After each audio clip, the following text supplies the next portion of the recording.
rapport trigonométrique d'un nombre réel, soit M, un point qui appartient au cercle trigonométrique, et A comme abscisse curviligne alpha.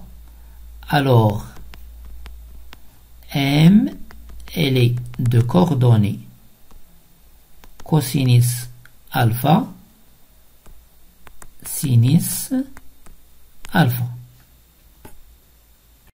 Résultat, on a vu que cosinus alpha et sinus alpha, ils sont compris entre moins 1 et 1 pour cosinus, moins 1 et 1 pour sinus. Alors, la relation entre sinus et cosinus. Alpha, ici cosinus alpha, puis sinus alpha. On a un triangle rectangle. Alors,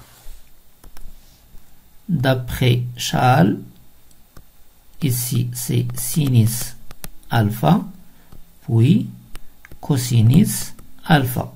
Donc, cosinus alpha le tout au carré, plus sinus alpha le tout au carré est égal à 1 au carré.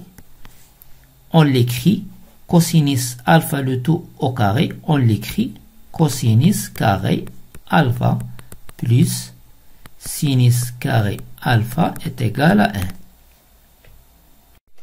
Alors, sinus carré de x plus cosinus carré de x est égal à 1, quel que soit x appartient à R. Rapport trigonométrique usuel. On va apprendre géométriquement comment déterminer les rapports trigonométriques usuels. On a besoin de ce rappel. Si cet angle est égal à alpha, son opposé par rapport à l'axe des x, c'est moins alpha. Et son opposé par rapport à l'axe des y, alors on a cet angle, c'est pi. Et si ces deux angles sont égaux, c'est alpha. Alors ici c'est alpha. Donc pi moins alpha. Donc c'est pi moins alpha. Et l'opposé de pi moins alpha, c'est moins pi moins alpha. On sait que le point M qui a pour abscisse curviligne alpha est de coordonnées cosinus alpha, sinus alpha.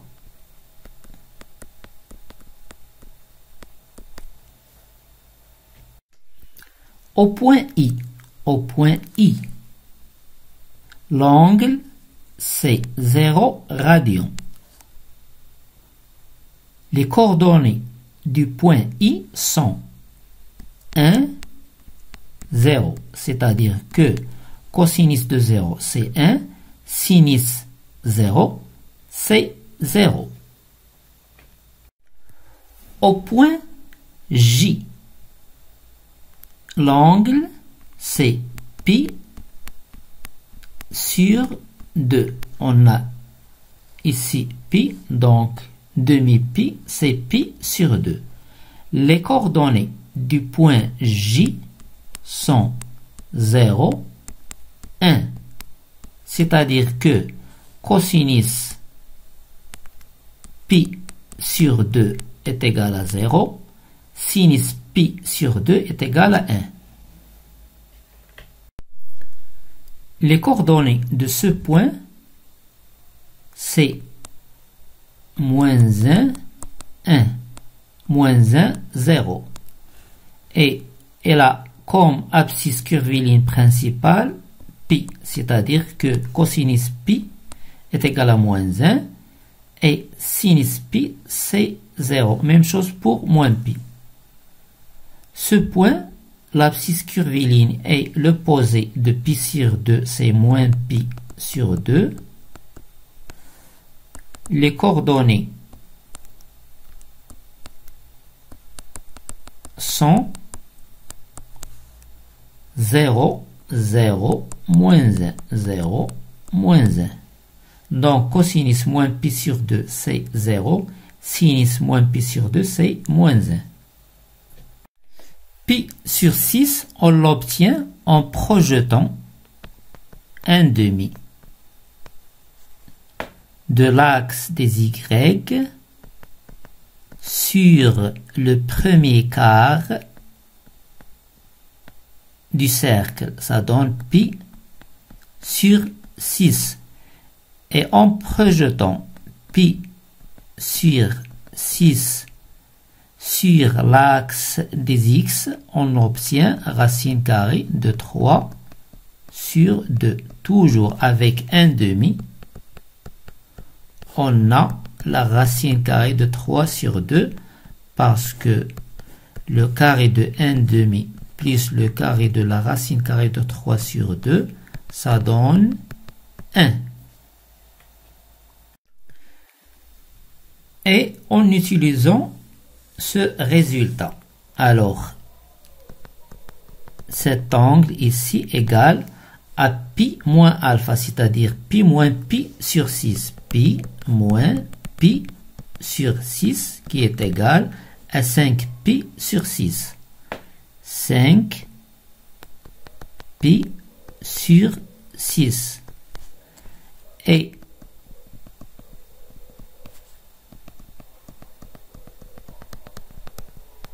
l'opposé de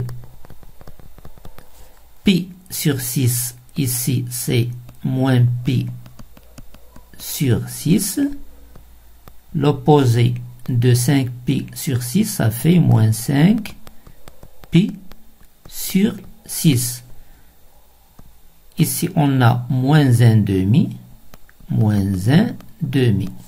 Et ici, moins racine carrée de 3 sur 2. Donc, pi sur 6 est là comme coordonnée la racine carrée de 3 sur 2. 1/2. C'est-à-dire que cosinus de pi sur 6 est égal à la racine carrée de 3 sur 2 et sinus pi sur 6 est égal à 1/2. Par exemple, je veux moins 5 pi sur 6. Alors, le cosinus de moins 5 pi sur 6, ça fait moins la racine carrée de 3 sur 2. Par exemple, moins 5 pi sur 6. Alors, elle a comme cosinus moins la racine carrée de 3 sur 2. Et comme sinus, moins 1/2. Pour 5 pi sur 6, le cosinus c'est moins la racine carrée de 3 sur 2. Le sinus c'est 1/2. Pi sur 3, on l'obtient en projetant 1/2 de l'axe des X sur le premier quart du cercle. Ça donne pi sur 3. Et en projetant pi sur 3, ça donne la racine ici, ça donne la racine de 3 demi. D'après le rappel, cet angle est égal à pi moins alpha, c'est-à-dire pi moins pi sur 3. Pi moins pi sur 3, ça fait 2pi sur 3. Alors, c'est 2pi sur 3. L'opposé de pi sur 3, c'est moins pi sur 3. Et l'opposé de 2pi sur 3, c'est moins 2pi sur 3. Et si ici c'est moins 1/2, puis moins la racine carrée de 3 sur 2. Ainsi, pour pi sur 3, les coordonnées sont 1/2, la racine carrée de 3 sur 2. C'est-à-dire que cosinus pi sur 3 est égal à 1/2, sinus pi sur 3 est égal à la racine carrée de 3 sur 2. De la même façon, moins pi sur 3, moins 2pi sur 3 et 2pi sur 3. Pi sur 4, c'est l'intersection de la droite y est égal à x avec le premier quart du cercle. Ça donne pi sur 4. La projection de pi sur 4, c'est-à-dire les coordonnées, sont la racine carrée de 2 sur 2, ici, et ici, la racine carrée de 2 sur 2. Pourquoi? Parce que la racine carrée de 2 sur 2 plus le carré de la racine carrée de 2 sur 2 est égal à 1.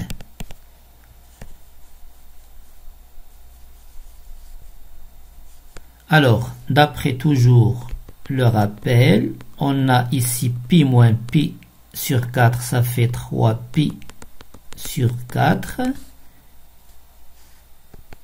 L'opposé de pi sur 4, ça fait moins pi sur 4.